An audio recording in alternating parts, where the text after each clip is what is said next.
Well, ladies and gentlemen, I suppose this serves as our second part of our end of season preview because now the season is officially over and Manchester City have won everything, which means that football has officially ended. Uh, the greatest story in club football history is what BT were paid to say, which is absolutely completely untrue. Because that's already happened in Istanbul a couple of years ago. You know the one with Jersey Dudek and his wobbly knees. That's the greatest story. But that's fine. Let's not let the truth get in the way of a good narrative, Neil. So our season's over officially. Premier League, FA Cup, everything is done. Everything is done. The Champions League, all the European competitions are all sewn up, and we are left with a, shall we say, a comprehensive victory for Manchester City. The season that they should have had years ago, they finally put together. Kind of inevitable in a sense, but that crushing inevitability doesn't make it any better, does it? Yeah, I mean, like it's amazing what some plucky underdogs can do with what a 1.2 billion pound squad. Hmm. Um, so yeah, I mean, that was pretty much it. You I know, don't think I've ever felt flatter about another club's accomplishments. You know, kind of way. Like there is a kind of a monotonous, like machine like quality to it that I can't actually feel any kind of pride for it. You know, kind of way. It's something like you almost feel like a jealousy for a team. Otherwise, I feel absolutely nothing about this. That's what's frustrating me more about it. yeah, I suppose that's why kind of people are sort of not okay, but people are kind of just met about City winning the league because Hmm. you know, um, Manchester United fans don't really want Arsenal to win it ever. Same goes for Arsenal. We don't want them Hmm. to win it. You know, they don't want, Liverpool to win it either. So it's like, as long as they don't have to deal with gloating Liverpool and Arsenal fans, they're actually quite happy with City, despite the fact that City are their supposed City derby rivals. Hmm. Kind of happy with them winning it because every City win is just this kind of meh. Well, they've bought it, so it's kind of like a neutral win. It's like everybody's like, ah, well, City got it again. Fuck it, who cares?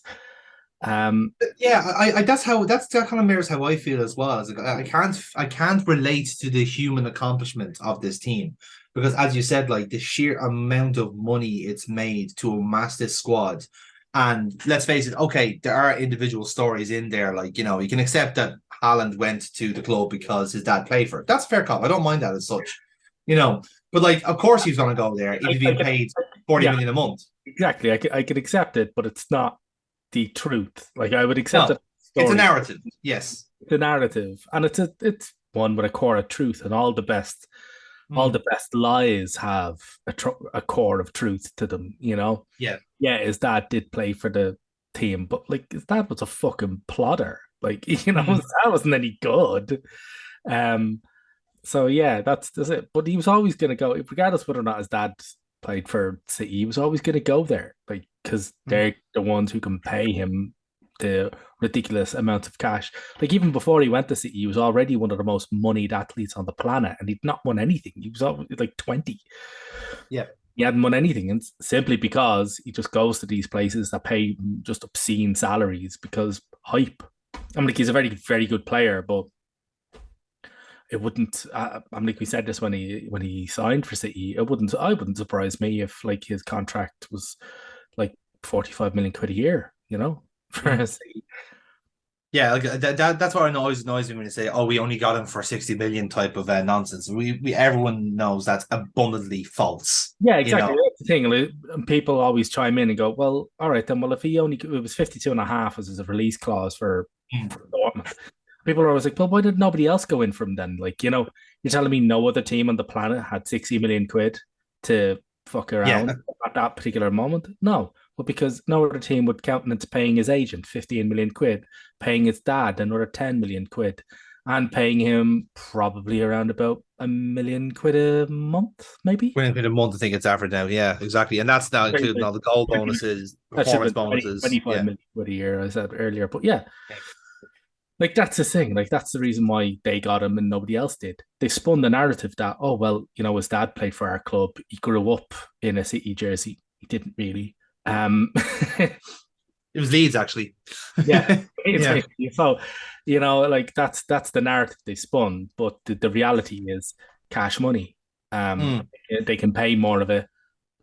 than anybody else because they have more of it than anybody else. That's pretty much Yeah, it.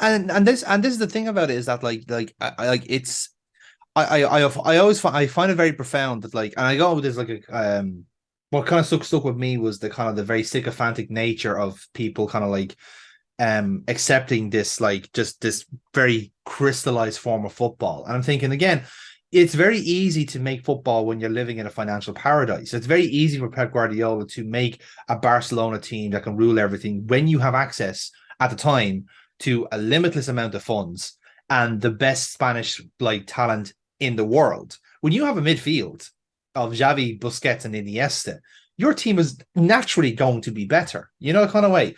In the same way that United were naturally going to be better with the midfield they had back in the 90s. You know, you had dogs in that midfield that were going to attack everything. So you're naturally going to be better. But the reason I put those two teams together is because that like United team were relatively organic and did not have the kind of financial doping. Same with Barcelona. They all came from the academy from La Masia. So everything kind of grew together in a natural way. And then they started kind of like marketing it and pushing it to the moon. Whereas this Manchester City side, I can't feel an accomplishment for a midfield where you have £100 million player on the bench and you have another like similarly priced player on the bench as well, and all these other squad players you can like basically afford to drop on a regular not like regular occurrence. Like would any other team be able to risk dropping Phil Foden on a weekly basis? Probably not. Would any other team be able to risk putting their centre back in as a midfielder? Like a defensive midfielder solely because the fellas in front of him are so good on the ball and playmaking that they can afford to put someone at a position just because it makes them play better. Like this is easy for them to do this, and I don't think that's personally as much of an accomplishment. For like, let me quantify. I think it's more of an accomplishment for say Newcastle and Arsenal to make Champions League football with the levels that they have than Man City winning the treble. A team like Manchester City that has been meticulously assembled, almost like this big intricate Lego statue. Like they should be winning everything in theory. In the same way, Real Madrid should be winning everything. Same with Bayern Munich and Juventus. These are the creme of the creme, like state-sponsored fucking operations. Of course, they should be winning everything, right? So, so I'm trying to pick out. I'm trying to filter. Why do I should I feel an accomplishment? Why am I being guilt tripped into feeling an accomplishment? Because I'm not feeling anything for these fuckers. You know, kind of way. Well, like the nobody, I don't feel be like I'm being guilt tripped into it, but like Hmm. it's just when you see people online like pointing out you've bought this, like you've bought Yeah. this. This is ridiculous, and just the backlash to it is hilarious, and just the media bootlicking. Well, a lot of the media bootlicking as well. There are a good couple of holdouts who will actually report on the reality of the Hmm. situation.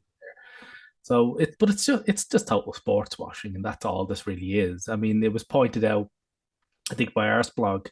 The best quote about it actually comes from the Saudis buying all of golf, Yeah. or the PIF, which is that It, Qatari? it is, yeah, it's a public investment fund. So it's the money that the Saudi government are basically turning into Is it towards the country Saudi or rich. Qatari? Is what I No, that's Saudi. Saudi, right? Yeah, Yeah. it's them buying like all of golf, and Rory McIlroy just turned around and went, "Yeah, look, it's just really difficult to compete with people who've more money than anyone else. Just can't, Mm. like, after a while, you just can't really do it." And it's the same with City. They can like every transfer window. They don't have to nail it perfectly. Like in particular, like Arsenal, we're coming into probably our most important transfer window ever, like Yeah. well, ever, but in the last decade or so, like Mikel We can Arteta say that has. for Liverpool as well, incidentally. Like we need to get this right, or else our next few years are fucked. That's it. We need to get every Yeah. single transfer, not just in, but out as well. We need to get rid of the correct players. We need to get in the better players. Mm. But whereas, like, we can't afford to do what City do, which is like, spend what 50 million quid in Calvin Phillips, paying him 250 grand a week and leave him on the fucking bench. You know, that's not an Yeah. option for any other team other than City. Like their mistakes don't count. I think that's the main thing about it. Like Yeah. mistakes don't really count. They've just got enough money to just bulldoze over them and just go, all right, well, we'll just fucking get rid of them. And that's that's kind of it. I think it's the same with what's happening now with Chelsea with the PIF with the Arab League buying all Yes. like basically what you've got is a state sponsored fund who owns one Premier League club and partially invests in another Premier League club and owns four teams in another league, colluding in basically Operation Deadwood uh, Mm. to buy all this detritus from Chelsea because they basically machine gun money at the league the last two transfer windows, Yeah. and then it went nowhere. Like they just bought a whole load of absolute garbage that nobody else wanted. Oh well, not nobody else wanted, but just at prices that nobody else could compete with. Yeah, that's more accurate. Yeah. And it's just like, and then that's it, and they're just like, well, right, we fucked all this up. We can't get rid of them because we stupidly signed them all to like fucking 8 year long contracts. So what we'll do is we'll get the people who invest in our team and own a lot of teams in another league. We'll just get them to buy them. It's no, nothing to them. Money is meaningless to these people. They've got like hundreds of billions, like Mm. spending 50, 60 million quid to get rid of fucking Kai Havertz, or well, probably not Kai Havertz. We'll probably want to buy him, but But like, it's the likes of Aubameyang and Mendy, like the players that Barcelona that Chelsea were not going to use anyway. So yes, absolutely, take the players that you've identified as deadwood. Cool, like you're like they're not going to be using Koulibaly, they're not going to be using Lukaku or Aubameyang. Like take those players, and again, if you, and Ziyech actually famously as well. Ziyech is what So I'm. Oh, sorry, the Ziyech is yeah, what I meant to say there. But yeah, yeah, that's just it. And just like they've gotten Poch to go right here. What 10 players do you not want out of the several billion that we've left you? And mm, I'm right. I'm not going to use any of these. And then they've just handed that list to the other set. They've handed that list from one owner to the other owner in the yeah. same building and gone, here, buy these 10 players off of us. Because also they're staring down the barrel of FFP and they need to get these deals done by the 30th. We're now recording on the 19th. Mm. Apparently, there's deals in the works for all of these Deadwood players for to go to the Saudi leagues when nobody in their right mind would ever buy any of these players because they're all shit. Yeah, exactly. And this is this actually kind of jumps onto my point quite well because there is like a very sinister tone to all of the kind of the Man City treble I think was described as the elites of old kind of passing on to the super clubs. So your elites were being referred to the likes of like your Real Madrids and Bayern Munichs and Juventuses. They're the ones that you kind of would say quintessential Champions League clubs, right? And you can maybe throw in Manchester United and maybe Liverpool on top of that as well. So your usual suspects there. Definitely throw in Manchester United and Liverpool. Mm. Like Liverpool have Yeah, won. yeah, exactly. But like Liverpool player have teams are expected to be in the later stages all the time. The top 10 in Europe, right? So now what you're having now is these teams that who are essentially in because of the sovereign wealth that they have. So that new I suppose the successors to those teams that have like used their political power and they'll use their history and heritage to basically cement themselves as mainstays in European football. Now you've got this new group coming in who are just overwhelming the whole thing with money and trying to accelerate the process in the space of a couple of years. Manchester City, PSG, Newcastle, Manchester United. If this takeover with Sheikh Jazim, the anonymous, takes over. So you got all of these ones now coming in. And as you said, now you have the Saudi League, who you can bet your ass are going to try and somehow find their way into European competition just to justify having all these world class players. Because like what else would they want to do rather than having their own little dominion? They're going to want TV deals. They're going to want to promote this Saudi Super League, if you want to call it that. It is exactly how the Chinese Super League did their gambits. The difference is that the Saudi League are going to push through with this, whereas the Chinese League, once the government pulled the plug on it, those old guys were left stranded. Basically the Chinese Super League, the crazy money behind that was backed up by property investment. Yeah, When the property bubble went pop in China, the whole thing was like, oh fuck, this is basically a house of cards on fire, and ironic. Yeah, we're paying Oscar £1 million a month, and this is like fucking 10, 12 years ago. I was like, bollocks. And so that's why the spending just went out of control, and the mm, government had to go, right, we're not letting you do this anymore. This is stupid. Whereas this Saudi league is propped up by oil money, and oil is yeah, very expensive. And will And get more expensive over time. they've got more of it than anybody fucking else. So Yeah. it's a wee bit more, Jesus, I don't want to use the term sustainable because that's got positive connotations, but it's Mm. definitely like this isn't built on a house of cards. You Yeah, know, it's accelerated. this isn't Yeah. implode at any point. Expect Mm. them to be throwing like ridiculous figures of cash for the foreseeable future. This isn't going away anytime soon. Yeah. Which leads us then to what happens next now. So, like the Manchester City treble is now going to be, as a war, like that is the bar now that's set, because now they'll have the Club World Championship and the Super Cup and all these other fronts now to compete on. I know it's not much, but the Club World Cup now is going to be expanded. I think it's now they're kind of doing it on the fallow year when there's no major tournaments, men or women. So I think the next World Cup is 2025, I think, and that's in Saudi Arabia.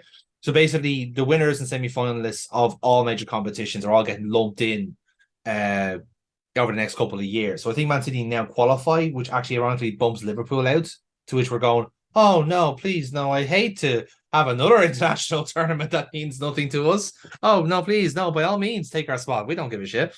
Um, but that's what I'm saying. That's another front for them to compete on, and more reasons to justify more wealth. Because again, you got Pep Guardiola at the helm, who, on a side note, by the way, was very telling and saying, "Oh yeah, I'm going to leave in 2 years." It was like, really? When does the investigation into your financial breaches wrap up? Oh, in about 2 years. Yeah. Will you fuck off, man? Honest to God, like I just the narrative being spun is ludicrous, and just the smug the arrogance of it all, to think that this is not going to blow up in their face. And the sad thing is, the real problem is the Premier League here, because the Premier League was a money spinning exercise to begin with, and now they spun too much money, and it's now biased towards states coming into the competition now, and they can't control it now. It's hilarious. So even if they do find Man City guilty of all of these breaches, can they actually justify a punishment? Can they actually make it stick? Because they're just going to try and find every lawyer in the Middle East to just drop on these fucking death jockeys, you know? Yeah, we kind of spoke about it a wee bit when the charges were first brought, and Yeah. I was somewhat hopeful by the fact that the FA have put their head in a block by doing the full investigation over a number of years, Mm. producing a huge report, and then openly charging the club with them. But it's gotten. I also said at the time that they would have had to have done something about this very quickly, because the more success that Manchester City accrue in that time period, the more Mm. ridiculous they look, the stupider the FA look. Um, which is hilarious because like right just now you had like the head of the FA handing out winners medals to a group of team he thinks cheated. So Yeah. like you've got that. Like he was the guy who literally brought the charges against the club is the guy who hands out the fucking medals, the winners medals, and that's who he's handing out the winners medal. He was probably praying to Imhotep for an Arsenal fucking league when he's like, I'd much rather hand the fucking medals out to these. Oh no. Yeah. And that's just the thing. Like, so now that they've done the treble, um, like he's like, what the fuck? Like they've got to crack on it. They've got to do something about it. So it's I don't think it's a case of whether or not the charges will stick. I think it's more of a case of they'll be able to get them to go forward at all. Mm. Because Yeah. if they're sitting around, if we're still sitting on their hands by this time next year, even if they do find them guilty, it won't matter. It's like nobody will Yeah. care. How many titles had they won that time? How many Premier Leagues, Champions Leagues, whatever, you The know? thing is like how much of your history can you asterisk out? Like Yeah. it's getting a little ridiculous now. You know, so And also sets the tone then for other states to kind of come in and do the same thing. So like as we said, like the Newcastle already like got their Saudi money in, and they'll start spending it now, and we'll do it in a smarter way than what the Abu Dhabi group have done, where they've, let's face it, artificially inflated the value and the self-worth of Manchester City. And again, Man City not a small club by any stretch of imagination, but they weren't a top 10 club, realistically speaking. They were, main road. They were the alternative. They were the Everton to the Liverpool. And again, I'm being very disrespectful there when I say that. They were the Spurs, to the Arsenal. But the thing is that for Newcastle, because you have a bigger stadium and a bigger fan base and a bigger following, and like a lot of people consider Newcastle to be their second club as well. You have a nice sentimental value to Newcastle. That's more of a justifiable amount to spend money. And then now you have the Qatari, well, one of the Qatari princes now eyeing up Manchester United, and that's an even bigger avenue to pump the league full of money. So for me, the fear is now that for other clubs that don't have the access to this money, to this pure and utter capital, unless you're someone mental like Todd Bowley who thinks he can just like spend 100 million like a week and just yeehaw his way to victory, you you cannot fairly say that this is going to be a three-horse race for forever and ever, like, because they're just gonna continue to compete against each other, and there's going to be two leagues in a sense. There is a league between the state-sponsored clubs, and again, they're all Middle Eastern powers competing with themselves here, and then you have everyone else who are actively trying to get by on a reasonable amount of money. So that's my fear kind of going forward, because like surely that's the way it is going to go. That they need to buy more clubs to justify this amount of wealth, and it's just going to spiral out from there, isn't it? Like, what's to say it's not going to happen in other countries and do the same thing? Because some leagues don't have the structures in place. England don't, Germany do, and no doubt Spain are starting to rabble it up together because of what Barcelona's doing. Oh yeah, But heavy Tabasa lock up La Liga pretty fucking yeah, tightly. He's always considered the Premier League to basically just be a fucking gigantic insane asylum. which So he's got a point there. In fairness, I don't want to agree with a man who thinks racism is cool, but like with the Premier League, it is lunatics running the asylum at the minute. he's fucking spot on there with that. Yeah. But yeah, basically what they're gonna do is they're gonna do what they do with golf. Like Jonathan Liu had a great article about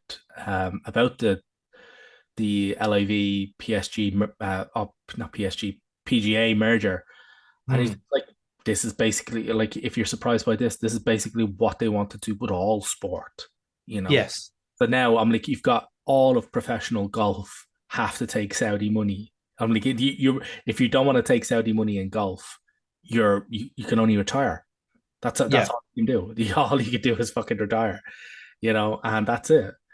So eventually that's what they want to do. Golf is that's what they're going to do with it. That's what they want to do with it.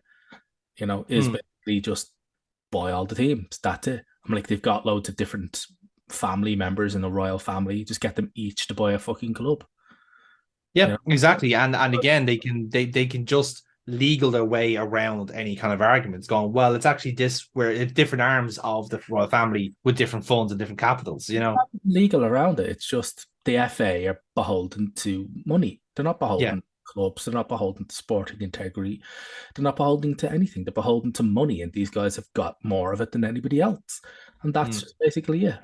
that's like that's just the bottom line. Their bottom line is a lot fucking higher than anybody else's, and that's it. That's what they want to do, and that's what they're going to do. And it they have the salami tactic it with the Premier League because it's just so moneyed.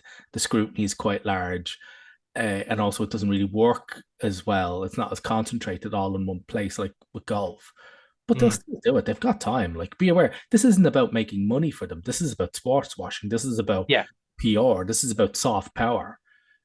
So like they can afford to take the time. They've got more money than anybody else. Yeah. That's the whole point. And in the meantime, they can just buy every other sport. Now, if they, I'm like, they've bought most of Formula One. Yeah. So like, Well, see, and this is the fascinating thing, because again, as an F1 fan, I can relate to this, and as a wrestling fan, I can also relate to this, because they have to fly out to fucking Jeddah every now and then to basically do the royal family's bidding for 10 million a head. And again, when if professional wrestling is famously a carny sport, if you offer them stupid amounts of money, they're gonna fucking take it, right? And it doesn't matter how big the company is. same as in boxing as well. Like fucking, Yeah, exactly. Yeah. it's like, oh no, a heavyweight belt. No, we'll get them all out to rid you, and we'll do a purse because the purse bids are open, and they'll just come out a higher fucking number than anybody else. It's like, yeah, Mm, who gives a fuck? Who wants to yeah. watch two Englishmen fight in the middle of a fucking or two? Maybe if they're English, maybe one's Ukrainian, the other is English. Who wants to watch two people fight in a fucking desert? Nobody gives a fuck. but they'll pay each guy. Right, well, give 60 million quid to the winner. The loser gets 40 or 30, whomever. Mm. Fuck. Doesn't matter to them. Again, it's not about making money, you know? Yeah, it is purely to get them to get them in the spotlight, to make them look like kind of as I said, the soft power, the soft benevolence, when at the same time they're killing homosexuals, they're executing teenagers for civil rights movements. Again, the person who literally owns Newcastle executed 8 people, signed off in the order himself last week. Like, and this is the frustrating thing about me, is that whenever you bring all this stuff up, then the counter argument is that, oh, this is a racist argument, we don't actually do this. It's like, no, you actually fucking do this. This is still happening, right? You cannot turn that card around on people when people use that argument. That, I think, is actually more shameful by them to do that, because it just muddies the waters and you get people confused then about what is actually happening, whatever it is. So the more investigative journalism that does happen about this, it's going to get obfuscated by just people playing a racism card that isn't actually there. Is it racist to point out your human rights violations? No. If anything, it's probably racist not to, because you're just allowing this PR spin to win out. And you mentioned Formula One there, and again, they famously tried to bid for Formula One a couple of months ago. And it was a good offer. Don't get me wrong. I think if it was Bernie Ecclestone, he would have fucking gone down on his hands and knees and sucked the toes off the fucking royal prince just so he can take the money. But the difference was that now you have owners of that sport who see the exponential growth of how that's going. Golf could have seen itself on its knees a little bit and said, oh, we actually do need this foreign capital because we're losing out to sports like Formula One and football, and everything else is competing in a wider scale. Formula One are happy to give like Saudi Arabia a race, and Qatar and Bahrain and all that, because again, as motor racing, they can just go, well, I mean, if it's in the desert and it's at night, nobody gives a shit. Nothing bad's going to happen there. It's the middle of fucking nowhere. It's a perfect place for a race. But they will always continue to add more. They want a second race in Saudi Arabia. They want a race in Kuwait and all these other places. So that's their influence is going to continue to grow where people are watching. Yeah, two or And three. And you know, like with the golf thing, I don't think the merger kind of was their ultimate aim, or but sorry, probably not at this point, because they did form LIV. They did form their own kind of rival one. mm, They were like poaching players for like astronomical sums of money. Like Rory McIlroy, fair play to him, but he turned down the move to LIV, yeah, which probably would have netted him nearly $300 million. yeah, he would have been the biggest draw there. Yeah, And now he's playing for them anyway, because he's no other fucking choice, poor bastard. mm, But that was basically just a case of LIV. They set up their own like rival fucking tour. This whole bullshit, and then they probably didn't expect the backlash from the PGA, and then it got legal, and then mm-hmm. those legalities actually started impacting their other sports washing enterprises. So, for instance, it really seriously impacted the Newcastle buyout, That's right. because Yeah. the Newcastle buyout was leveraged by legal guarantees that there would be no state involvement. Yet the Mm, person involved in buying Newcastle is specifically named in the LIV court case as being a representative of a sovereign nation, ergo a state fucking entity, and a state entity is somebody who serves to say. And they're like, hang on, you're saying in America he is, and now you've given us legal assurances. So that's what the merger was about. They probably just turned around to the PGA, how much cash to make this all go away and we all become as one. And they just went, okay, then fine. And they paid out. And they went, yeah, sure, that's fine. Again, it's not about making money for these guys. It's about PR. It's about sports washing. It's about soft power. So I think mm. the golf merger thing, buying out all of golf, was a bit of a happy coincidence for them. They're like, ah, fuck it. We paid money to make a court case go away. Oh, well, you got all of golf now. Way. You know, so that's just pretty much it. But what you were saying there about people jumping to the defense of their clubs and being happy to think. Tim, did you see Tim Stillman's tweet about this? I No, really, I haven't. yeah, there's a good. He did a really great tweet there today.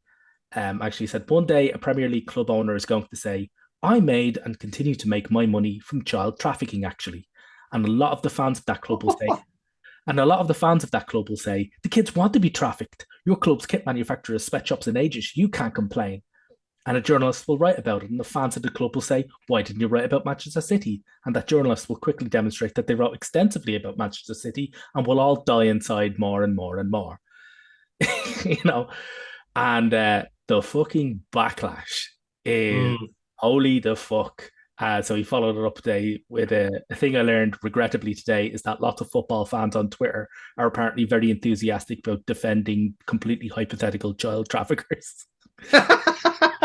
So with that regard, like you can't, like you just that's the problem with clubs. Like the fans are just so fucking partisan that like there's nothing that an owner can do or say. Like it doesn't matter if the guy who owns Newcastle like personally signed the execution orders on a dozen children. It doesn't matter if he was the one who personally chainsawed their fucking heads off.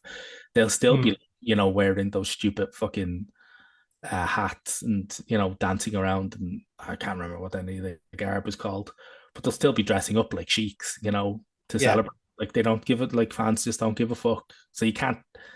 That's just a sad fact of the matter. It is a sad factor of the matter because like it's a lot for a working class like Joe to have to factor in. It's just like these are conversations and topics that you shouldn't be introducing the sport full stop. And this is what's the frustrating thing about this is that no matter how much you like we try and like you can't really sugarcoat an issue like this. Like this is like politicizing a sport that's already been political enough as it is outside of the racism and homophobia and the tragedy chants we're seeing as of late that's more and more prevalent just from the access to social media. Like you're seeing people who would have gotten away with a fucking cheeky mention about Munich and Hillsborough, but now they're being like persecuted rightfully because they were taken up to do it in front of a camera. But the that's harsh enough as it is to try and enjoy a sport that in itself has lost its soul. And now you're bringing in these foreign states with a very clear political agenda, and you're just letting normal people fight their battles for them, mainly because they like you. They're putting money into your local area again. They said like one of the positives of Manchester City's like reign is that they put money into the local community. Yes, they don't give a fuck about the local community. They want the local community to like them and fight their battles for them. That's the whole point. They will go to like somewhere like Newcastle, again, famously neglected because the Tories have been in charge for decades. So anything below fucking Norwich is something that they don't care about. So they're going to pump money into the area. They'll pump money into the Old Trafford when they take over Man United. It's all part of the strategy to make you like us type of thing. So anyway, we're getting we'll get depressed otherwise if we keep on this topic, but we will keep mentioning whenever we have Manchester City, we will always have this giant fucking asterisk at the end of every fucking compliment you get. And this will happen to Newcastle. This will happen to Man United. So get fucking used to it. We say that about PSG, but actually PSG have done nothing in the last couple of years, and it's been pretty funny. Anyway, so Neil, you talk about the Arsenal a while ago, and I think this is a good time to actually talk about how how to approach next season for a lot of the different clubs. So I suppose it's a good time to actually talk about like what's a significant year for some clubs. So we're looking into next season, a bit of a preview, a bit of a view into what could happen next. Um, and we've got three new teams joining the league. Two familiar faces, one not so much. So we'll probably we'll start with the kind of the dullest one, if you like, is Sheffield United. Pretty much the same team that joined the league, that got relegated in the league a couple of seasons ago. They stuck with Paul Heckingbottom, who was the under-23s coach before Wilder got sacked. Stuck with him, steadied the ship, and he's got them playing attractive enough football. But they clearly do have the best squad in the championship, so they should have gone up there immediately. Um, Now they're interesting as well because I believe they do actually have a bit of Saudi money in them, if not mistaken. But I don't. But again, they've obviously changed tack with Newcastle, so I don't think they get the same amount of juice that they would. But it's kind of interesting. So they're coming to play now. You got Burnley, who have been completely gentrified, which is wonderful. Vincent Company's come in with a brand new team. They sold off all the old Drek. I think the only person that was left was Ashley Barnes, and now he's gone to Norwich. So pretty much everyone from that Burnley team, the Dyche team, is gone, replaced with these intrepid young players, all poached from the Belgian league, including our own Josh Cullen, and a couple of Man City youngsters and any other players that can poach in the meantime. They very much try to kind of like appeal to that generation. I mean, just look at the transfer videos; they're fucking hilarious. So you got that, and then you got Luton Town, which is very much like the kind of the wild, very much a wild card in a sense, solely because their stadium is as old school as it gets, including the turnstiles, including the greasy food, including the council flats around the area. So this is as quintessential as it gets, and again, it's a kind of a nice story, to a certain extent, because then you realize this was basically built on the bedrock of a Nathan Jones team, who has been since a laughing stock since he left Luton. So it's like he can only work in that square mile. Otherwise, he's a complete charlatan. And so it's funny how it just works out. So like out of those three teams, we've made it like if there's always been conversations about how like new teams always survive in a Premier League that's constantly fucking spending more money. But how do you think those three teams are going to go? Because I see one of the three surviving, and that's being kind of optimistic about it. Yeah. I mean, what are the three? You mean Sheffield? You think I think Sheffield? Burnley actually are going to be all right. Burnley, yeah. Yeah. Well, yeah. Well, they're definitely putting the boot in already because them just a wee bit off topic here, but them Leeds, Southampton, and Leicester are Mm. all suing Everton. Yes, I forgot about this. Yeah. So, well, they will be if Everton lose their FFP case. Mm. Those four teams will be heading in. So Burnley will be basically suing them for getting them relegated in the 21-22 season. Mm-hmm. Um, so that's it. So yeah, it's the same with Leicester, and they're I think them and Leicester because those two were in the final relegation spot, That's like right. Yeah. relegation spot this season, and Burnley were in that one. So outside of potentially filing a multi-million-pound fucking, Everton frantically calling the Saudi League asking if anyone wants to take Calvert Lewin on a 40 million pound deal. so that's it. No, yeah, Burnley I think will be doing quite well. Um, they've been invested in by JJ Watt and his wife, Mm-hmm. Watt, who's an NFL defensive end, and basically kind of some sort of hybrid of human and polar bear. Fair. That's a he man I can respect. he's a man you have to fucking respect, otherwise then you'll fall in half. So yeah, no, he's that's yeah, I think Burnley and Sheffield will do well. Luton, like, not too sure about it, but let's see how they go. Um, it'll be great to have them in. And it should be no, it should be great. It should be Hmm. fun. But yeah, I reckon I see Sheffield and Burnley staying up Interesting. Yeah. because I don't see the basket caseness of the previous of the season just ending with that season. I see it following over, and I see it. I see further kind of aftershocks from that Sheffield and Burnley won't be affected by. They'll just they'll stay in simply by being less of a fucking head case than a couple of the other Premier League teams. I'm sure the chances are that Everton might be dissolved by the end of next season. So like, I mean, one can only hope. No, one of us. But no, yeah, I do see your point in the sense where it seems like there's like teams that just genuinely have their shit together, just on a even like a fundamental basis, are just going to be able to survive. That's why, like, well, as we said, like we drew attention to the fact there was so many panic sackings last season. Some worked out, some absolutely did not, and kind of I think accelerated their decline to the bottom. Um, but it is kind of a curious one as well. So like out of those teams, so again we lose Leicester, Leeds, and Southampton. Who knows if we'll ever see them again? Probably we will. But out of those teams, out of the league at the moment, like where do you think, like if you're to identify some very big seasons, big summers for certain clubs, who are you looking at as the most important summer? oh, it's definitely Arsenal's most important summer. Okay, so this coming off obviously the like a runners up place that's justified going by performance, but that's also capitalizing on poor seasons for big clubs. So I would presume this is to try and sustain and keep that second place position, right? And push on. Like, Yeah. like it's like the levels have to increase. The Hmm. squad depth, the lack of depth at fullback is arguably what derailed our season somewhat because people are like, oh no, no, but you lost a centre back, you lost Saliba. I was like, yeah, I know. We lost Saliba as a centre back. Mm, Traditionally, what we would have done was move White back into that position. He would have been far better than holding there alongside Gabriel and mm. stick Tomiyasu at right back. He was a fantastic right back. But the thing is that Tomiyasu was injured and we had no real right back to cover him. Party is not a right back. So the whole thing went to pot. Um, the defensive structure just kind of just weeble wobbled. And it never really worked out. Then the midfield kind of started to creak. Party was switching off a lot more. And it was just our tip players were just running to the ground. Mm. It was too much. We need depth. We need quality in depth. And that's why this summer is going to give us that.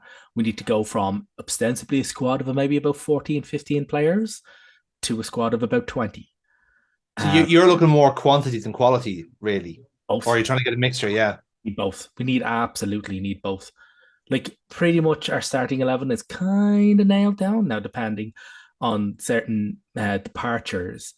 Mm, But we need quality. We need at the very core. We need to go into next season with a core minimum of about 18 to 19 fucking players that like you will field them. That's basically a first team. Yeah, that any mhm, of them will come in and they'll be fielded. That's it. That's what we need. We've only about 15 of them now, and we need more. yeah. Need more, and we need subs. We need depth that won't upset the apple cart. That's why this is huge because that will enable us to do cup runs that won't fuck up our league season. It'll enable us to make headway in Europe, so it's not fucking up our league season. Hmm. And that's that's what we need. We need that. And I think kind of what the target for this season for Arsenal is some silverware, you know, winning Okay. some shit. You know, we got to win some shit this season. And that's why this summer is fucking like we have to nail it. It's so important. Hmm. That's one of the unanimous things I've seen amongst all Arsenal kind of commentators online is that like, now if you thought last summer was high pressure, fuck that.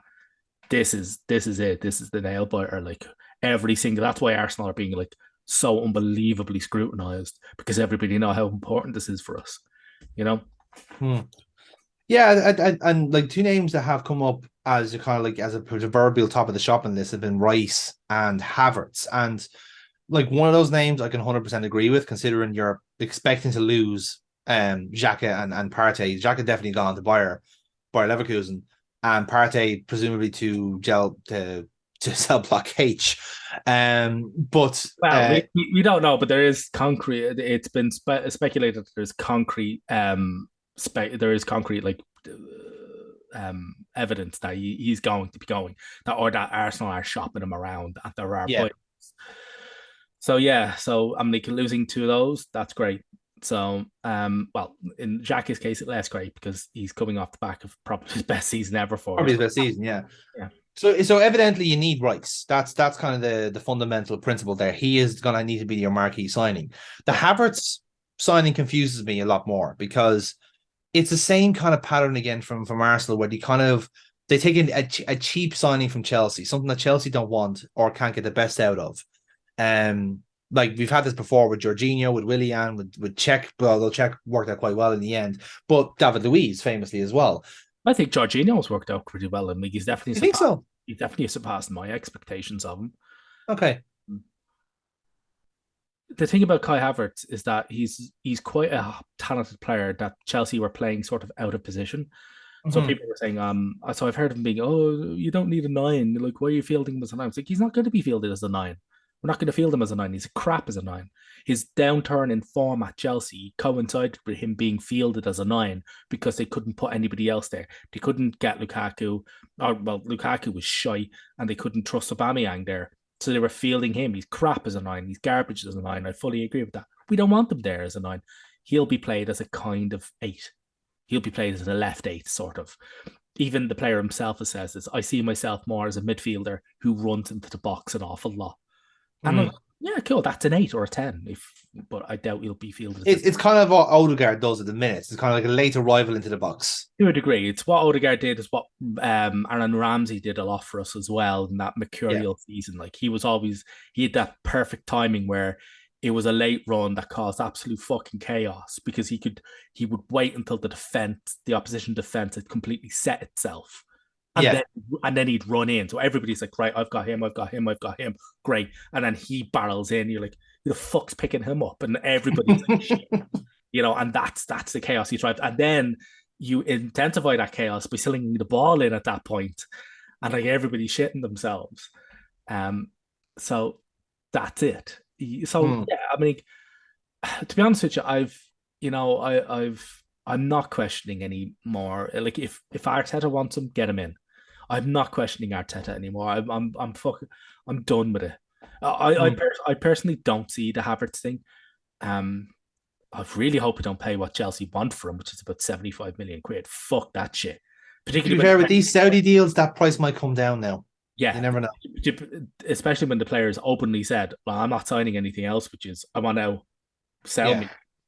He's got 2 years left in this deal. They're not extending. So he's at the point where they're like, right, you either sell or you either extend or sell. And he's like, well, I yeah. ain't fucking extending. So that kind of narrows down the option. And they're like, right, well, Arsenal, we want 75 million. And we're going, you can go fuck yourself. How about that? How about 50? And so that's where that's coming from. But in any case, Hmm. if Arteta wants him, yeah, that's good. Like that's enough for me at this point. Like he's struck gold so many times, so many different players. I'm through questioning this shit anymore. Like Rice, yeah, we all know what he's like. We all know what he is. We all see exactly how we'll fit into this Arsenal team as a rock solid six, and we'll just fucking boss it. And we all love that.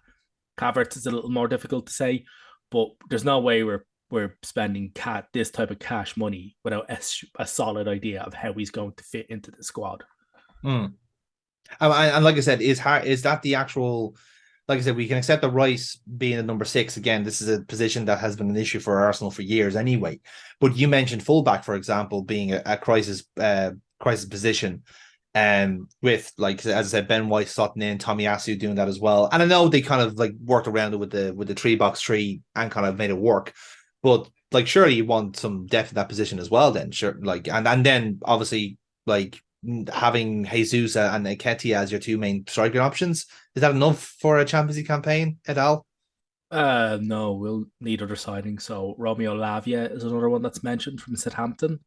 That's I don't get the hype about him. I really, really don't. From the Southampton games I've seen of him, I just don't get it. I really don't. he's huge potential. They see Hmm. the physicality, they see the way he runs, the way he thinks about the game. He's there as a kind of like he's not going in as a starter. He's understudying for his first season, maybe a season and a half, and then Yeah. he's like, oh yeah, we can now trust this guy to boss it. So that's why. But there's lots of other clubs in from because Southampton have been relegated and everybody thinks they're going to be able to pick this carcass clean. So That's, we don't have a free run on them. Hence why, there's like fees of like 35 fucking million quid being mooted for some hmm. farm. But he's 19. Like that's the thing. Like he's 19. He's got huge amounts of potential. Um, he's just one of those. He's an exciting young teenager. Yes. Hmm. No, that's fair enough. That's fair enough. And again, so like fullbacks, would you take someone like a Pavard who's on the market or someone along those lines? Something that's kind of I don't think so. No, I don't. I wouldn't. Pavard would just be too expensive. hmm. Um, so we'll see what they think. But the thing is that like I like it that what I said I like it that the fullback because of injuries is what derail our team. If Ah, okay. we're losing two midfielders, that we have to short it up. So I reckon we'll shore up the midfield, maybe get another winger in, Hmm. and then work on fullbacks. You know. Okay, fair enough, fair enough. Yeah, I suppose I'm about to chime in with how my team is doing because we're obviously in the Europa League for the first time in years, and as you kind of mentioned the last podcast, that is kind of like obviously not what we would have wanted from the season, but considering how bad it was at the one point, it was kind of looking like either Conference League or bust. So I'll take fifth. All things considered. And let's be honest, like again, the idea of Liverpool rocking up to a Europa League final in the Aviva is going to be very fucking exciting. Which means, of course, that they're not going to do it. They will piece out of the Europa League at the regulation round of 32, like they do every single year. Unless the Premier League is going bad for them, where they just go, fuck it, let's get in the Champions League anyway, by just like streaming out the show. So I would say from so far the names that we have in mind, and again, depending on when this comes out and when you're actually listening to this, some of this might actually become true. We've already got McAllister, which is already the first one in the door. For peanuts, you Peanuts, yeah. And this is the key thing here. See, this is the price range we're going for. Wet with jealousy when I saw the price you bought him for. I was like, Hmm. no fucking when that's the thing. When I heard initially that Brighton were holding out for about 100 million quid for Caicedo, I was like, that's bollocks. How the fuck did they expect to ask? How the fuck did they expect 100 million quid for him? What the fuck? Why are they looking for that amount of money? And then I saw the report that you had snagged McAllister off them for 35. I was like, oh, that's why they're asking for That's 100. why. That's exactly why. That's why. Oh, you're right. That's great. That's They were making up their loss on that, yeah. thank you, But Liverpool. They were just like, oh no, fuck that. Like, no yeah. way. Fucking But polishing. these are the type of moves that we need that we were good at beforehand. We were good at finding a player at a decent price and then polishing that diamond up. But you can see the potential. Like he's already a good, solid international player. Like this is the player that's won the World Cup for Argentina, by the way. Yeah. And as many people would say, you might actually argue he's the reason they did win the World Cup because of what he was doing positionally. So again, they can make that argument. So you have him already in under the door. If you were to believe everything, it looks like Kefren Thuram is next in the door. And again, that's another midfield fix as well. Yeah, it's The, all midfielders all the time for Liverpool right now we because need midfielders. Oh, there's no doubt about that. We need three midfielders. you're And that going those are the two. you're going into next season like a polo mint. You got nothing in the fucking middle, Yeah. and you're just like, no, we gotta fill this. So you're just like, oh, let's Mm. cram it full of like Argent. But again, Toram is available for the same price that McAllister is. It's looking to be about 35 to 40 million. That's the price range. Because yeah, yep, exactly. That's where it's looking. This is the point you see. We're capitalizing, we're sensing the opportunities in the market here for midfielders who people aren't looking because the popular choices are Casado and Rice because they're the ones that everyone's going to be clamoring over. And even outside of that, if you go for a few yards higher, you're looking at Madison and all these other players that's going to be on the market. Mason Mount, for example, which I don't think we're out of the race for, by the way. I still think we might have a sniff because I think Man United's pursuit for him is kind of waiting on a takeover. So like Liverpool will take it. Will take a chance there if they can get it. But the most important thing is to get the defensive part and the proverbial engine room back in Liverpool because a lot of people doing analysis on the McAllister deal have kind of made a very good point that like positionally you might think McAllister is actually the Firmino replacement, but that's not true. Gakpo is a Firmino replacement. If you look at the way he plays, look at the way what he does with the link-up play. McAllister realistically is actually the Wijnaldum replacement that we never got years ago. And the reason that is again, look at what Wijnaldum was before he went to Liverpool. When he was at PSV, he was a number 10. He was the captain. He was scoring goals left, right, and centre. Compare that then to when he went to Newcastle, same position, number 10, scoring a lot of goals, leadership skills, right? And work rate. The key word is work rate. Okay.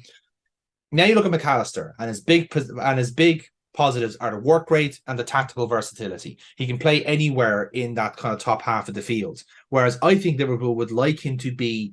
So let's just say if they reject the midfield a little bit and you have someone holding in the number 6, which is likely Trent, alongside someone like Henderson or Fabinho, and then you have two more players up ahead of that. McAllister's going to be one of those players. And then whoever else they get in, either could be Curtis Jones, could be who else could be in that position? Thiago, if he's fit. I don't think Thiago's going to be lasting, to be honest with you. I think he could be a Saudi recruit. Which again would be a great idea for us then to just cash in on ludicrous money and use that to buy someone young and intrepid. So Thuram, I think, is going to be the next one. He is going to be the actual juggernaut. He's the Fabinho replacement, the actual player that breaks up everything and passes. And as you said, it's the height, it's the power, it's what Lavia would bring to other teams as well. But I think Thuram is actually more definitive at the moment, at this moment in time, where Lavia is more high risk. Um, and then there's other weird places that we're looking at as well. I think that's I would reckon there that Turam would be a bit more high risk given that um, Lavia has actually played in the Premier League. Granted, for the fucking head case of a Southampton side, but he's actually like, he's not going to turn around and go, "Oh Jesus Christ, this game is going really quickly, isn't it?" mm, He's not.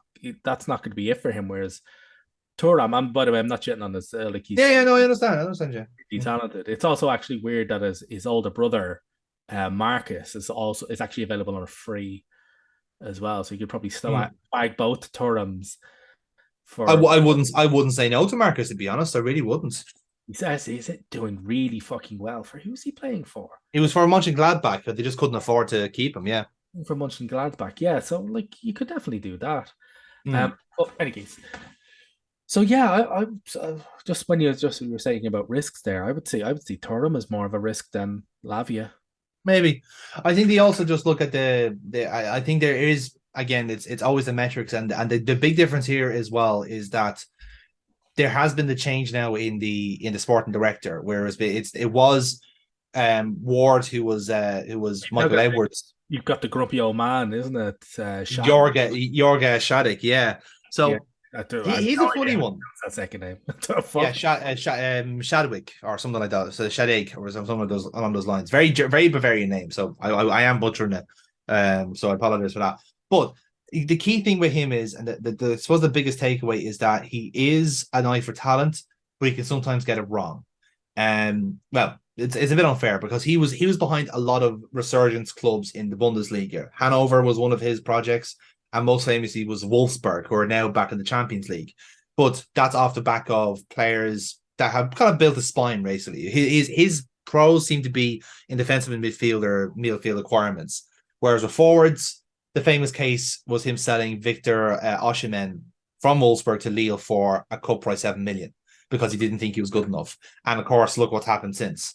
So that's been one that's been that's the one that got away for him. But the rest of his track record has been very good. Again, not household names he's been building, but he's found good, solid team players. And it's no surprise then we're looking at Mickey van der Veen, who was one of his signings at Wolfsburg. Again, same on the price, 40 million. But the reason we're bringing him is because he is absolutely 100% the replacement for Matip.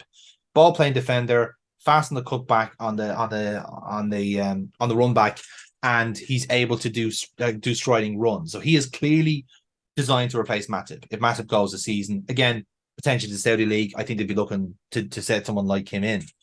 Um, and then the one that actually intrigues me the most, that I'm absolutely 100% desperate for to get this over the line, is actually Pavard to Liverpool. I know you're saying it's a lot of money, but I actually don't think he'd be available for that much. I think it's around that same price range, 30 to 40 million, because Liverpool are looking at if we can get players around this price range in this age group at these positions, we're fucking laughing because it's doing, as I said, the mixture of quality and quantity. Pavard is filling a hole that Trent is going to be leaving behind if we stick to this system. If we stick to this like bespoke 3-4-3. I don't think we will, but for what it's worth, I think the way Trent is being played now, especially again in England, I think is where he is going to be in the future. Like everyone knew this. This is an open secret. Even back when he was playing the under 15s, he was a number 8 and number 10. It was just so happened because he was so fast and he's such a great crosser that was gonna have to be played at a fullback position just to make use of him. Now that he's slowed down a little bit, now that he's got more finesse in his game and he's playing more uh through balls and incisive balls, you have to put him in that midfield. It's just a prerequisite. There's no point putting him in a position now that is being more is swaying more back more to the defensive side rather than the attacking side. And Pavard is a good balance. I know he gets caught out a lot at an international level in particular, but again, he is the late arrival. I think he's a bit more rounded than Trent is. So it's just nice to have an option there. So that's the interesting. That's the thing for me. Like I think you're looking at those two there. If Kelleher goes, we need another backup goalkeeper. They're hard to recruit as well because who wants to be a number two goalkeeper in this day and age? You need like all hats there, and that's why we kept Adrian just in case. I think up front we're okay. Like we have six like forwards, and then you've got like deputies like Elliot Carvalho, who's gone out on loan, Ben Doak, who's probably going to be the first team getting minutes in the Europa League. We're stuffed when it comes to the front. You know, it's definitely the midfield is the key. When like you're looking at least two signings, and then the opportunity for the likes of Jones to become a mainstay in the team. I don't know how many risks we take in that midfield. Like I've heard Ward Prowse as a potential Henderson deputy. I wouldn't say no to him because set pieces have been lacking for us a bit. And any team that sees Ward Prowse and Trent Alexander-Arnold lining up a free kick is going to go, okay, let's just start with the kickoff again. Any free kick within 30 yards of the goal, pretty much centrally, they're like, fuck. But this is what Klopp's team does very very well. They try and corner the market in certain things, and in the last while it's been height and physicality. Like that's why it's no surprise that they signed Gakpo 6'4", Nunez 6'3". They're getting big boys in. Look at Salah. Look at the fucking physique on Salah. Rick Shithouse. Diaz, like again, is perhaps the most spindly of the four in that quartet, and he's not fucking a flaky either. You know, so there's definitely something in the water at Liverpool there. And again, no surprise. Look at the players they're recruiting. They're getting the likes of Toran, Van der Veen, who's 6'2", potentially other players like that. So that's what the exciting thing about Liverpool is. They will corner the market wherever they can and find advantages. That's what they've lacked in the last couple of years, and that's what they need to do this year is to get back to being kind of sneaky about that. Um, I think McAllister is a good start. Thuram's a good start, but they need two more. I think at that stage, and possibly not midfielders. They need to look further back then because Van Dijk is starting to wean a bit. Matip has definitely lost his pace, so he's gone. Gomez, I think, will probably want to leave as well. Just he's been fourth choice for forever at this stage, and he's not progressing. So you could be looking at one or two replacements there as well. So it's going to be interesting summer there. And again, the Europa League, as much as it's a hindrance playing Thursday to Sunday, it's also an opportunity to bleed in new players and give them minutes and get out of form players working well. I mean, you can attest to that with Eddie Nketiah having his renaissance in the Europa League and then bringing that into the Premier League then when they needed goals urgently. And same with Reece Nelson, actually, you'd probably say as well. Would you argue Nelson, when he finished his loan, he actually kind of that those performances he did have in the cup competitions kind of got him a deal at Arsenal, really. Well, yeah, I mean, like, he just gradually fought his way back in. I think there's a whole sort of with Nelson, it's a wee bit different because I think Nelson's slightly now resigned to being a kind of squad player, and there's nothing really wrong. Mm. Squad players team needs squad players, so I think he's okay with that. He wants to stay at Arsenal. Arsenal want him to stay. So it's all about, well, what does the player want? Do you want more minutes? Well, we're going to the Champions League, so you're probably not going to get that. You know, if it was the Mm. Europa League, right, you got it there. But in the Champions League, like we're not fielding you in a clutch, round of 16 against fucking, let's face it, it's probably going to be Bayern Munich or Barcelona. Um, Mm. you're not going to get a whole lot of minutes unless a dead rubber comes around. In which case, yeah, fine. But Yeah, how fair. they don't come around that often in the Champions League. So yeah, I think it's all about the club figuring out, right, what does the player happy? What does he want? Can we deliver that? And if not, then the club go, well, you know, we're gonna have to sell you, or Mm. you're gonna have to consent to be sold. And yeah, so I think that's it with Reece Nelson. But yeah, I mean, like, I think they were always like, be aware, like Reece Nelson came in through the same academy group as like Saka and Smith Rowe, Mm. and he was widely considered to be the most talented player out of that group. Yeah. Like out of that group, that academy players that were coming through, people were like, "Yeah, Saka's got it. That Smith Rowe guy, he's pretty tidy on the ball." But everybody was pointing at Reece Nelson and going, "That guy is a baller." And the fact that he's the one that's not really made it, it's kind of mad.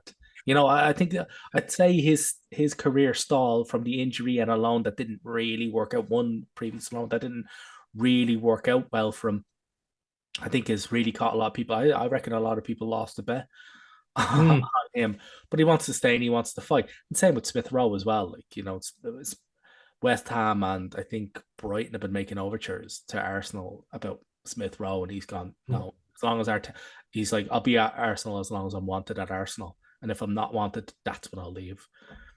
So it kind of put Yeah, play to a lot of that. And we want to keep an Arsenal of openly stated that they want to keep both Smith Rowe and Nelson. So yeah. yeah, I reckon like it's with the cup things, those fringe players can work their way back in, but it's a lot. It's easier to do with the Europa League because people don't take that as seriously, and you're up against a lower caliber of opposition. Yeah, It, that's kind of what some of the squad players needed a minute because, like, sometimes with the Premier League, because you get so many of these kind of banana peels, proverbially. Like again, we're starting our season off against Chelsea next season, so that has to be our best 11 starting. We can't like rely on squad players there. It needs to be our top team, and because like you can bet your ass Chelsea under Pochettino will need to start strong. They need to put their best team out as well. So that's gung ho from day one. As you said, we're guaranteed in the Europa League. We're not having to qualify for anything as such, and we're in pot one. So we're already expecting like some like decent ties. Like it's a strong Europa League this year, to be fair, because there's a few like big teams in there around Europe. But at the same token, though, you also you have to balance out with like, look, these players need minutes. Like if we're going to make anything out of players like Sepp Vandenberg, for instance, who's been on loan forever, we need to get him minutes. If Kelleher is going to stay for another year, he needs to be the Europa League goalkeeper. That's a prerequisite because it worked out brilliant for him last year, being in the cup finals and essentially kind of safe, like actually assuring that we won both cup finals because he was bringing the penalties. So you need to give him that rub again. It's also a great opportunity to get Darwin scoring because I think with a lower caliber of competition, get some scoring goals and that confidence builds in them as well. Um, Again, likewise with the new young players, Elliot, Doak, I mentioned earlier on, who has a seriously high ceiling if we can get him. Connor Bradley, who nearly got promoted with Bolton this season, was their player of the season by a country mile. Very much of the Trent mold of right back. We need to use him. We need to play him. So those are the type of players we're going to be using this year. And again, the Europa League is an opportunity to just give players those minutes and see how to get on. Even if to put them in the fucking shop window, it's something, because geez, we haven't shafted a mid-table team for a player for 20 million yet. Like, come on, like that's our thing. Dominic Solanke, Brian Brewster. Come on, we need to sell somebody for stupid money. Anyway, we'll talk about more about this as the off season continues. But now, Neil, we're going to change tack and give a bit of a preview of a preview, if you will, of what we are going to be covering over the summer because we're not going away completely. Because yes, there is no Euros, there is no Confederations Cup to worry about, or Club World Cup. That doesn't count. But what is on this summer, Neil, is the Women's World Cup, hailing from Australia and New Zealand. And we did cover it last time. We had a World Cup on. However, we have a very, very vested interest in it this year. Isn't that right, Neil?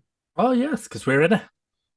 For a Not us, change. Holy not shit. us personally, like us as in the Ireland. You have money on Norway, in fairness, but that's a separate issue. But yes, Ireland are actually at an international tournament for the first time in what feels like decades. And it's almost as if we have a competently put together team with a good coach who play attractive football.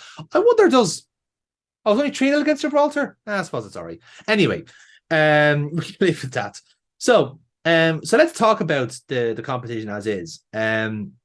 Like I said, we were hoping to have Burpit on for this, but we'll have her on definitely for the definitive preview. But it's serving the same as your traditional World Cup. You've got your groups of 8 and 4 teams in each one, and the winners of A faces the runners up of B. So we're kind of looking at the brackets here and seeing how this plays out. So where we're sitting, so if we're being very, very personal, we are sitting in Group B. Tough group, to be fair.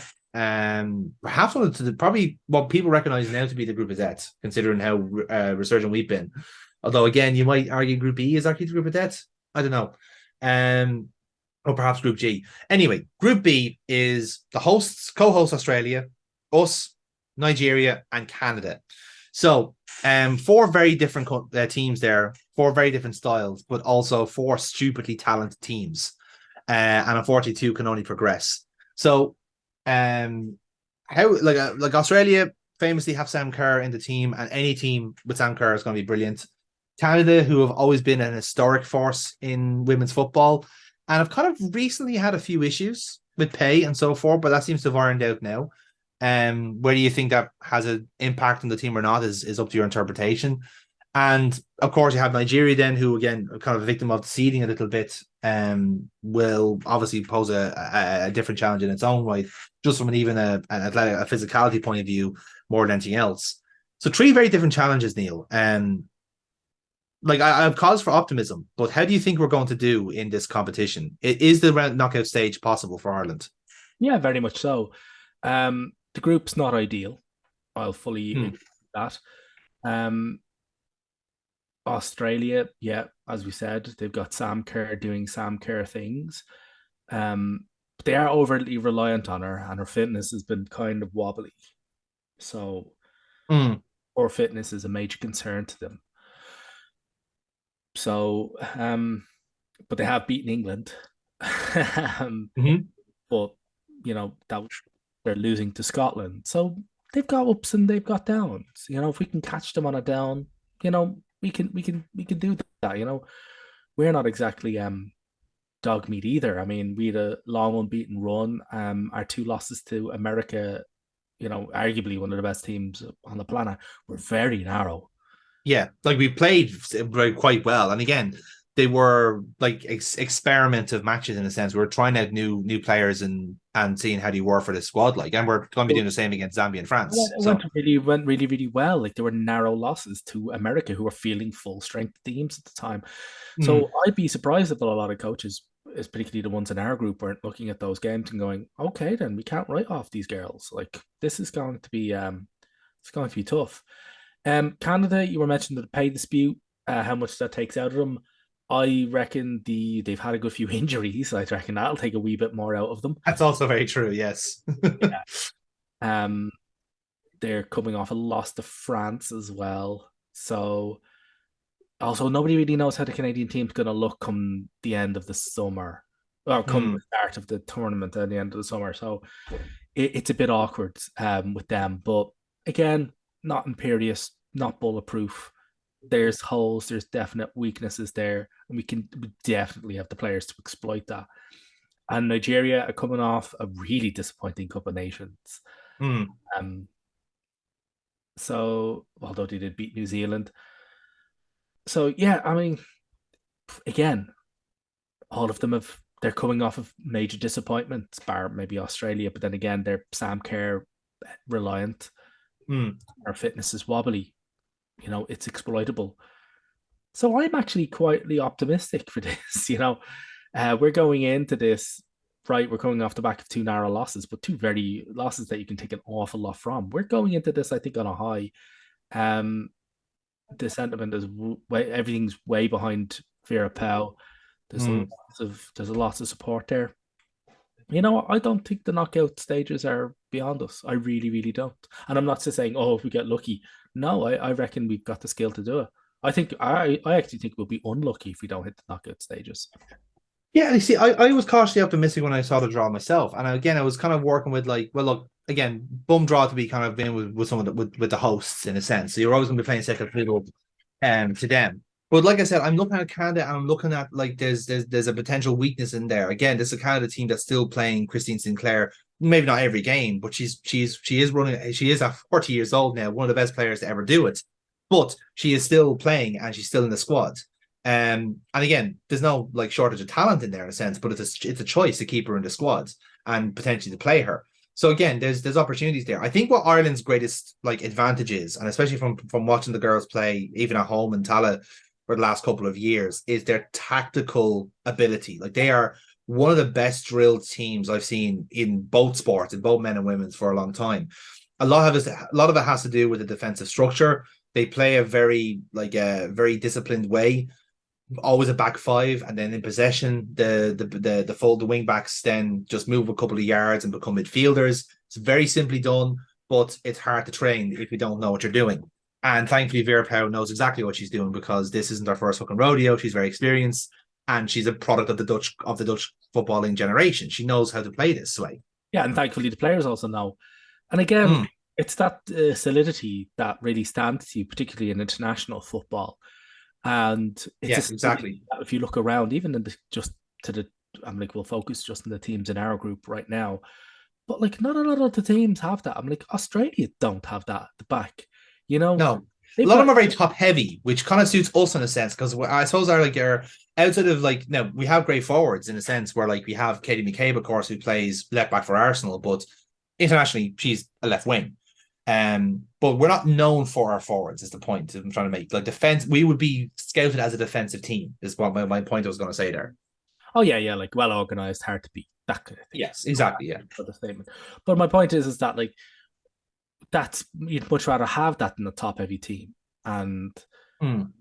that's why like you look at the Australia team, it's not settled. The defense at the back was quite bad. They played a Spanish team after the Exodus, the mad Spanish players Oh Exodus. So yeah, yeah, yeah, yeah. they're basically playing a B team or a second string Spanish team, and they were badly exposed by them. So yeah, like the I don't we've got really good. I'm like I think we're going to cause some surprises here. I really do think, Uh, Hmm.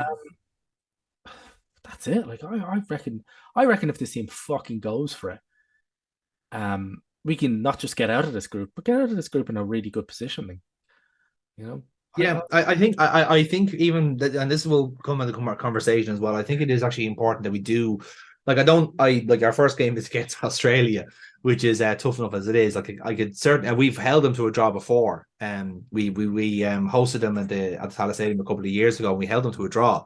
Now, this was before the team really found its shape. This was still in the kind of the formative years of Howe's era. We saw all the showtimes again. We had Sam Kerr playing in fucking Tallaght, like they're one of the best players in the world, like up the road. Lunacy in its own right. But the thing about it was that we hadn't started the streak yet, that we weren't on this hot run that we were. This was still when we were in the Euros qualification, and we were just so close to getting there had it not been for a goalkeeping error in the playoff. So like that was the fine margin we were at. We were just peaking a little bit too early for that. But that being said, this is now an Ireland team that has comprehensively qualified for this. Like again, we had to jump through hoops because we were in the same group as Holland. So we're not going to top Holland there, realistically speaking. But we were comfortable against Finland. We went to Hampden Park and got a result against Scotland. Again, a team that is kind of like like relatively speaking more developed than we were at that moment in time with a more well-known squad, but we beat them and we beat them fairly. So like this is a team that can absolutely do it. Again, we would be the type of team that other groups are going, oh fuck, we have to play Ireland, kind of way. yeah, And that's kind of the same on the men's side as well. In fairness, like but prior to the Stephen Kenny's reign, where we're trying to play a different way, be more open. Like previously in previous generations, people would hate to play against us because we're just going to be so defensively solid. Whereas with Ireland women's, that is, we have a perfect balance between the defense and attacking. We're able to defend a 1-0 lead extremely well. That's the one, if I can identify one great skill that we have, it is to hold on to a lead and keep the girls in the game, Um, the one criticism I would have, I suppose, is that we probably don't attack as much as we should with the talent we have. And that's a stylistic choice as well. Like we do prefer to play someone like Heather Payne up as a false nine rather than playing someone like Leanne Kiernan, who is a more natural striker. Kiernan is our break glass solution in case we need a goal. And she's only back off injury, so she won't be playing that much, I don't think.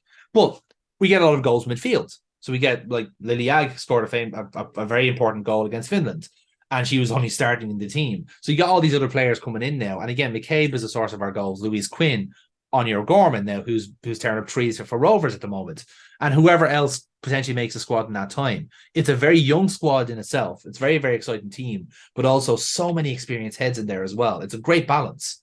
So with that in mind, though, I'll indulge me in a moment if I show you the groups. So Group A, we've got the other co-hosts in New Zealand.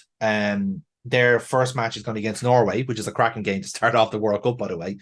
Because this is Norway that had Ada Hedeberg back in the team, but I think she's out with an ACL injury now. Am I right in saying? There's so many girls out with ACL injuries; it's hard to keep track of. I think it's I think just she's still. I think it's safer to assume that she's got an ACL injury until we see her lining up. I think that's going to be the surprise, isn't it? No, I think she is back fit. She's okay. She's in the team. So this is a Norway team with a stupidly impressive front line. and midfield. So they're going to go up against New Zealand. They're also in the same group as the Philippines and Switzerland. So again, you might say that's a potential formality. We don't know. We've established Group B. Group C has Spain, Costa Rica, Zambia, and Japan. That seems a formality in its own right, Spain and Japan. Group D, you've got England, Haiti, Denmark, China. China's a bit of a banana peel there for England potentially, but you're expecting England to top that group comprehensively. Like they are probably competing with the US for best team in the world at the moment. You got Group B then, which has the USA, as I just mentioned, Netherlands, Portugal, and Vietnam. Portugal on the way up, but just not quite there yet. Netherlands, just a brilliant team, but they have their players in missing, unfortunately, so they're not quite full strength. You can say the same about France as well, but they shouldn't be in danger of dropping out here with Jamaica, Brazil, and Panama. They should at least get second there, if not first. Well, that's Um, France get their fucking act together. yeah, that's it. As is often the case, it's a psychosexual drama in the French camp, whether it be men or women's. It always is. It's never Great. fucking It's never great. boring. Both sexes come in and are like, yeah, wait a minute, you guys can fuck up. No, we can fuck up. Hold my beer. Exactly. Four beers. Hang on there for a second. Yeah. Yeah, You've got Group G then, who have like three dark horses in that group. You got Sweden, perennial dark horses. They can get to the semifinals easy. South Africa, Italy, who were like visually impressive last World Cup, but they just didn't have the nous to do anything. And same with Argentina, who were really hard done by. Italy had a Um, terrible fucking summer. Didn't they finish yeah, bottom of their group, wasn't it? They crashed out. Like, they've lost a lot of games, which is weird because like their team is like their league is improving dramatically, but just as a like they were in the Arnold Clark Cup and they lost against Belgium and England. Again, like Belgium, like or England, not like fair cop, like it's tough to beat them at the best of times. Belgium they should have beat. And they did beat South Korea in that group in that team as well. But they've lost a lot of friendlies. They've lost Brazil, Austria, Northern Ireland as well. So they've lost a lot of games. thing is, A the surprising amount of games. thing about Yeah. that group G now is because the runner up faces the winner of Group E, which is Mm, likely to be either the US or the Dutch. yeah. That Group G, they're like, we nobody wants to. That's one of those nobody wants to fucking finish second. Like they kind of Yes. nah, we don't want to finish second. So like they want to get their shit together. Sweden are the Mm. clear favorites in that group, in my opinion. 100%. 100%. Yeah. Then you can say the same about Germany. Again, they're going to be dark horses this year as well. That team that were that they kind of bled in again in the Euros and kind of surprised everyone to the final. They're a couple of years more experienced now. And again, you've got these are girls like playing for Wolfsburg and Munich. They are fucking good players. And again, missing a few from injury, but then which like national team isn't missing players from injury at the moment. So they're in with Morocco, Colombia, and South Korea. So they've got a comfortable group there as well. Now, this is what I wanted to talk about: the brackets, right? So we're used to seeing like winner Group A against winner of Group B, right? But the fuckers have done what they've done in Qatar and they've jumbled up the order a little bit, right? So the brackets for round of 16 at the moment look like winner Group A to winner of Group C. So if you're to take a potluck, let's say that would be Norway versus Japan, let's say. You got then we shuffle all the way down then to our group, which is what I wanted to bring up here. We're paired up with Group D, and Group D is the one that has England in it. Yeah. So this is central to my point where I think it is actually quite crucial we do beat at least Canada. Because realistically speaking, unless England do a bit of silly burgers and try to get themselves on the opposite side of the table, are going to top Group D comfortably. They should not be beaten by China or Denmark, and they certainly won't be beaten by Haiti. So they should top that group, which means the runner-up of our group is going to face them in the next round. However, again, vice versa, if you win Group B, you get a tie against potentially China or Denmark, which is far more reasonable. So that to me is kind of the incentive there for us to try and at least beat Canada. If you can hold Australia to a draw, if you can beat Canada and then try and put goals behind Nigeria, that has to be the strategy. And again, going by our fixtures, that's how it plays out. Well, we play Australia first, then Canada, and then Nigeria. So we know by match day 2 where we stand with this, and is it actually on for us to do this? Because again, we rather, as you can imagine, we'd rather be like facing Nigeria rather than having Australia and Canada duking it out for potentially second or third, you know? Um, but again, that's what makes this group so interesting. And again, the pathway then is not too bad then. So if we were to, let's say for argument's sake, we runner up Group D, we face England. Now I don't, for what it's worth, I consider England to be the stonewall favourites for the World Cup. I don't see them. I don't see USA landing a punch on them. Even with the players that England are missing, I think they have enough there to do it. I think it's between those two. So I don't see us beating England, realistically speaking. However, if we were to top Group B, um, and we face the runner up of the counterpart group, Denmark or China, we then have a date then potentially with the winner of Group F, which is let's say France, or with the runner up of Group H, which we possibly South Korea. So let's say France. So we're looking at an Ireland France quarterfinal there. Again, with the with the banter happening in the French camp, again, it might not be France, it could be Brazil. We don't know. But France or Brazil, that's a tantalizing lineup there for the quarterfinals. And again, the variation of the theme is there. We're going up against top heavy teams that like we could potentially like sucker punch into submission here. Um World Cups, like eliminations. Look at Morocco in the Qatar World Cup. They were able to do something similar. I would like to think quarterfinals is a target, but it does depend on how the groups go. Oh, yeah, that's it. I mean, like getting out of the groups is every team's first aim, and then after that is basically Russian roulette. Yeah, So, or that's how a lot of teams will. Yeah, but it's international knockout competition, so that's how it is looked at. So yeah, no, I mean, I fully agree there. I mean, it's just going to be a great laugh. I'm just praying for really, really good matches and praying for the girls now to really kick on and fucking make a good show of themselves. That's the thing. I just want a good showing. yeah. Like I really enjoyed the last World Cup and I really enjoyed the Women's Euros a couple of years ago. Because it's very evident you can see the quality of the game changing with each tournament. And like the like even the takeaway from the Euros was how much the goalkeeping side has improved. And it's great to see that kind of like that rapid progress. And it's also good to actually have an Ireland team that has its shit together and knows what it's doing, can play a game tactically, all this other stuff. And it's just nice to see us like against like some proper quality teams now. So we shall see how we get on. But to kind of give us a little bit of a teaser for this for our full preview, who would you have earmarked as your so you say your final four in the World Cup? Who are you kind of presuming to be in the conversation for the World Cup itself, Neil? Oh well, England. Fuck it. Again, like you're kind of thinking like if this team, like if Spain got their shit together and actually fielded their best fucking team, they'd be easy favorites, but they're not. They have a very easy like path to the tournament as well because they're paired with Group A.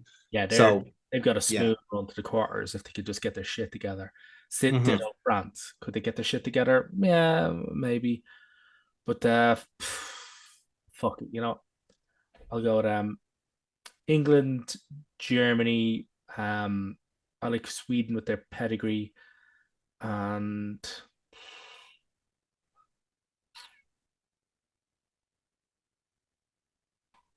I'm sure the USA, yeah. well, maybe I don't know. They got a shitload of injuries. They're missing a lot of Mm. players. Fuck it, I'll play it safe. And yeah, America. Yeah, I'm even trying to think now, is that viable? I'm nearly sure at some stage, I think, yes, actually. So, funny enough, actually, England and Germany would be a quarter final. I'm Mm, just seeing they're paired together in the end. So that's a final. Like that yeah. was the Euros final in its own right. So that's interesting. Who got Um, I think what's the USA's pathway like actually? So Group B paired with Group G, which is Sweden's group. Ooh, hello. that actually does have a remake. That actually does have a rematch in the group as well because USA Hmm. v Netherlands was the 2019 final. It was, yeah, exactly. So that's gonna be tasty. And again, whoever wins that match is pretty much top in the group, realistically speaking. Yeah. So again, you're looking at like it really does depend on how the winners play out because like again like the pathways are very evident, and the quarterfinals they're not predictable as such. But once you know who your top twos are, it very much kind of plays out from there. So again, you're looking at potentially, like hypothetically, you're looking at maybe Norway and the USA duking it out at the top of the brackets, potentially the Netherlands. So again, USA Netherlands potentially in there. Or you have group C and G would be Spain and Sweden, right? That's another potential lineup. You got B and F paired up together. That would be France and potentially us or Australia or Canada, depending on. And then you have England and Germany primed for a quarterfinal as well. So there's a lot of early hitters there. I would have to say, if I would like to, I want to have confidence in Spain, but again, they're missing players and they don't have their shit together. They're not a happy camp. But I say if they have the pathway there, it can easily be done to get to the semi-final. So I'd like to say Spain first off. I can't see past England to win it. To be honest, I think they're going to do it. And if they have to go through the USA to do it, so be it. I think they will. And again, Sweden, dark horses. They really impressed me in the last World Cup. I think they should have done better in the Euros, but they're going to be in there too. So I'm looking at Spain, England, USA, Sweden. That's my final four. So we'll see how it goes from there. Again, we'll probably be proven wrong. I probably misread the seedings there as well. So I probably all just mentioned the quarterfinals, which are absolutely great. But or the next time we do this kind of rundown, Burkbot will come in and just tell us that we were wrong about everything. I would happily encourage her to womansplain this sport to me. I would gladly encourage it. But until then, we are going to be back closer to kickoff time, because the World Cup itself starts on the 5th on the where are we at? The 20th of July is the first kickoff between the New Zealand and Norway. And then indeed on the same day we're going to have Australia versus the Republic of Ireland. So we're really looking forward to that. Actually, I think are we the first match day? Actually, hang on. I'm trying to get my combinations here right. Yeah, actually, I think we're the first kickoff. Actually, Australia Republic of Ireland is actually the first game of the tournament, I think. I'll double check that, but I'm trying to see the timings are different, because like New Zealand is on a different time scale to Sydney. So look, we'll work out the kinks and we'll get back to you in a couple of weeks. But anyway, we're going to take a brief hiatus, and then when we come back, then we're going to be talking all about the Women's World Cup. We're going to be recapping how Ireland have been doing, get a few roundtables going, because we're going to be getting together to watch the matches, because it is momentous, it is exciting, and I'm fucking looking forward to it. I'm buzzing for it. So how about you, Neil? I'm loving it. Really looking forward to it. Also, there will be the odd transfer rundown when again this fucking Vesuvius of cash erupts and covers us all in its sticky magma goo. That's a very unpleasant thought, but thanks for anyway. I didn't want to think about transfer goop during this, but you know, I'm game for a laugh. Doesn't matter really. Yes, I just confirmed there. It is indeed New Zealand Norway. That's the first game of the World Cup. We are second. We're second up on the queue, but that's fine. We can double up and watch both if we need to. Either way, guys, thank you very much for listening to this podcast as ever. I hope you enjoyed the Liquid Football Podcast in its current shape and form. If you do, by all means, like, share, and subscribe. Let us know what you think of our hot takes in this episode, and we'd love to hear from you. And again, we'll be back in a couple of weeks then for the World Cup coverage. Neil, thank you very much for your company tonight. Greatly appreciated. Thank you for having me. And we'll see you next time on this show, because all of that was Liquid Football.